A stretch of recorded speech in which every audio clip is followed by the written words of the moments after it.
Now this exhibit mimics a very brief Arctic summer. As you can see, our keepers do make snow. They put it in different parts of the exhibit. And they also spread the bears' favorite treats, which include a lot of fresh vegetables and fruits.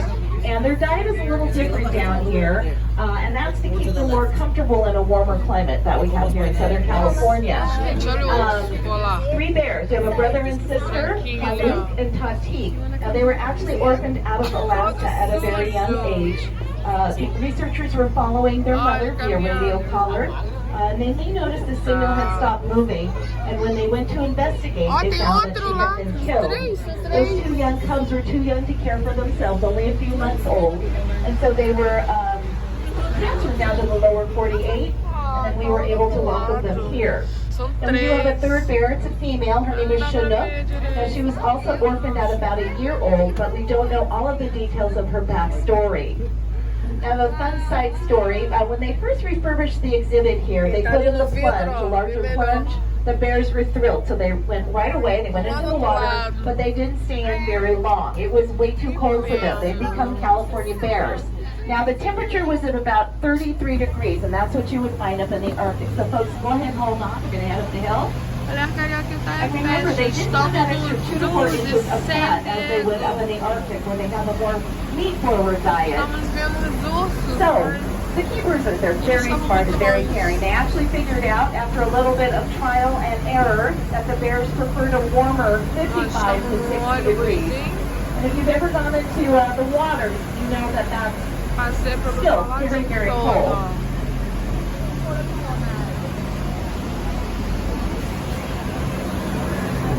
Now, one of the concerns is the warming of our climate, and that is melting a lot of the polar ice that polar bears are dependent on for everything, for hunting, for denning, and for finding mates.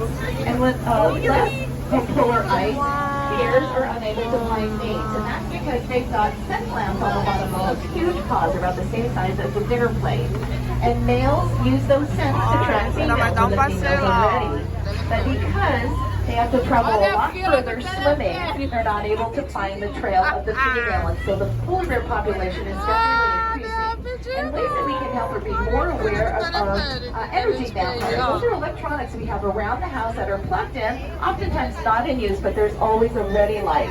And billions of dollars in energy are spent and used every year. All right, this is the other side of our zoo. You saw our Sky Safari West. You can hop on there right into the front of the zoo at the end of the evening, and we are open until 8 o'clock. 4D theaters to the right, showing 20 minutes of Polar Express, and I do see our beautiful female mountain lion Koyama just to the left here, next to that pepper tree. Now, mountain lions, folks, second to humans, have the largest range of all mammals in the Western Hemisphere. And you might have heard the story of a young 4-year-old male mountain lion, Puma 61 or P61, back in July, actually crossed all 10 lanes of the 405 freeway, which is a miracle. And I just drove through there last night, and seeing it is hard to believe that an animal would be able to cross that many lanes of a highway. Now, they're solitary, so they are looking for their own mates and food. And then sadly, about 2 months ago, same mountain lion tried to cross back over to the east side and didn't make it. Now, urbanization, again, is impacting a lot of wildlife, and they're trying desperately to adapt. They don't know why he might have tried to come back. He might have met up with an older, larger competitor. But there is some good news. The National Federation for Wildlife is currently collecting funds and has plans to build a wildlife crossing further north on the 101 freeway, and once completed, it will be the world's largest wildlife crossing.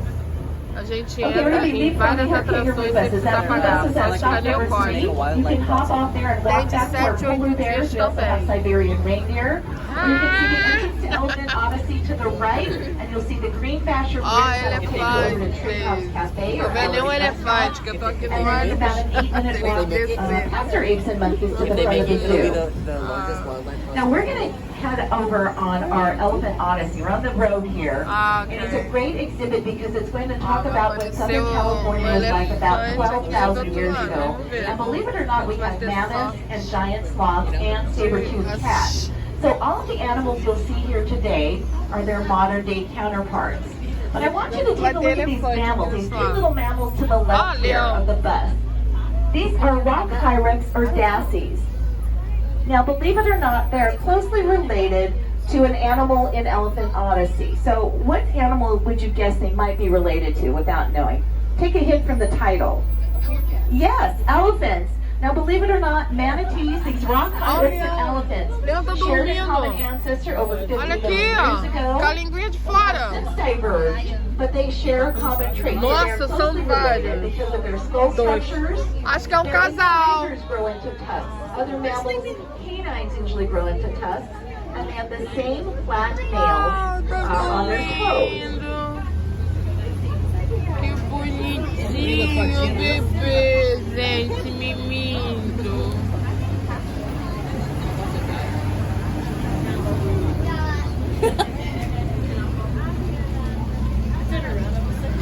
And folks, we are open until 8 o'clock tonight today. So do take advantage of that late closing. There's a lot of great keeper talks and animal experiences and other activities. You can find all of those times and locations on the back of your maps. Now this rock exhibit here to the right, mixed species. We've got our guanaco, which are part of the llama family.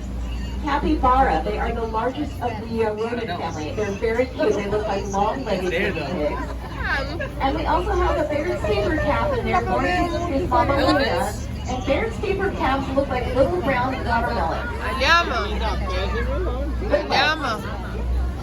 Okay, on the right-hand side, this is one of our Asian elephants, Debbie. Now, if you take a look at her ears are smaller in the shape of the subcontinent of India. They have one finger-like appendage at the end of their trunk. And you'll see tusks in only the males. Now, African bush elephants, and we might see a few of them going around the corner, have larger ears in the shape of the continent of Africa, two finger-like appendages at the end of their trunk, and you will see tusks in both males and females. The building here to the right, this is our Elephant Care Center, and it is state-of-the-art. It provides for all of the needs of our elephants, 24/7. And it's also where they will arrive every morning for their health check. And once here, the keepers will use verbal and hand cues to position them for a good hands-on exam. And as you round the corner, you'll see this area, and they use something called protected contact. That is for the safety and respect of both keeper and animal. There are also overhead walkways, and that enables the keepers to look out over the entire 2.5-acre yard, as well as get a great overview of each animal.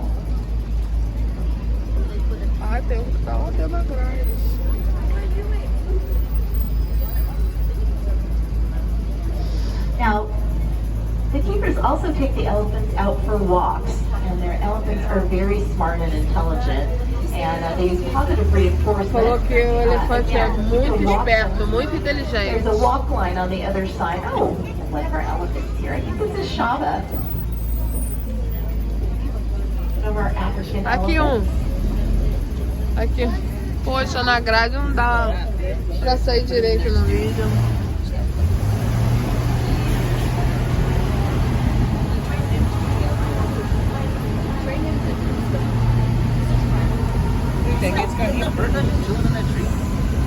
This is the other side of our 2.5-acre yard. Now, 94% of the previous exhibit was recycled and put that utilized into the current exhibit. We're very proud about that. And these large cement and metal structures we see here to the right are called utilitries. And you can see one of the keepers filling the metal grating with treats for our elephants. There's also a switch on the bottom that the elephants are able to move with their trunk back and forth, and they can dispense a treat. Well, one of the elephants actually figured out when they put their trunk up to the larger opening on the bottom, and they blew really hard, they were actually able to blow all of their treats out at one time. You can see it doesn't happen anymore. The keepers block that metal grating. Okay, folks, it is Monday, but if you look to the right, what other day is it? Monday. Excellent. Now, these are dromedary camels. So one hump looks like a D for dromedary, two humps B for Bactrian. Now, both species store nutrients in their humps And that enables them to travel hundreds of miles without food. And they can actually go for about 2 weeks without water, which is pretty amazing. And once they do sit down, they can actually intake about 32 gallons of water in about 15 short minutes, which is pretty amazing. And the fossil record is telling us that dromedary camels arose here in North America, believe it or not. And then they migrated to parts of Africa and Asia by using that land bridge that connects what is now Alaska to Russia. All right, we're gonna wait here. This little black beauty is Luna. She is a raven. Now, she was rehabilitated and sent to us from our friends up in Canada. Now, we have her here with our California condors because out in the wild, they are great scavengers, as are condors. But they actually look to ravens to find food, and that's because ravens have a great sense of smell, whereas condors don't. Now, you can see our two beautiful California condors here. On the brink of extinction in the early 80s, but our researchers actually did a lot of hard work and brought them back. Now, they were dying from poisoning from DDT found in pesticides and from lead poisoning, and that's because ammunition back then was manufactured with heavy metals. So whenever they would eat the carrion that the buckshot was embedded in, they would get lead poisoning and die. So our researchers gathered up the last 22 and as many eggs as they could find. They took them up to Escondido and they hatched 180 condor chicks. And they used condor hand puppets. And that's so those chicks won't become imprinted on humans and then want to fly back to human inhabited areas. They're still using that method to this day. They released 100 adults into the wild. And good news, there are close to 5